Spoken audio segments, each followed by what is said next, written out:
প্রধানমন্ত্রী ঋষি সুনাক জানিয়েছেন, সরকারের নির্বাসন প্রকল্পের অধীনে নির্বাচনের আগে কোনো আশ্রয় প্রার্থীকে রুয়ান্ডায় পাঠানো হবে না।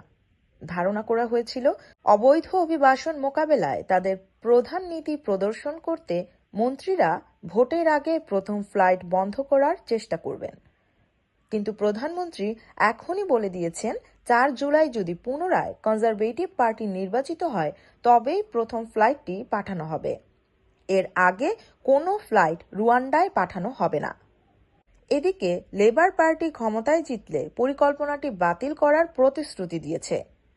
Shadow home secretary Yvette Cooper বলেন, তিনি বিশ্বাস করেন না এই পরিকল্পনাটি কার্যকর হবে এবং সে কারণেই ঋষি সুনাক এখন মরিয়া হয়ে নির্বাচন ডেকেছেন। যারা অবৈধ পথে যুক্তরাজ্যে আসেন তাদের জন্যই শুধু এই পলিসিটি করেছিল প্রধানমন্ত্রী ঋষি সুনাক, যেন আর ইংলিশ চ্যানেল পাড়ি দিয়ে কেউ আর অবৈধভাবে যুক্তরাজ্যে প্রবেশ না করে। আর এই নীতি ঘোষণা করার পর থেকেই নানাভাবে সমালোচনার মুখে পড়েছে প্রধানমন্ত্রী ঋষি সুনাক।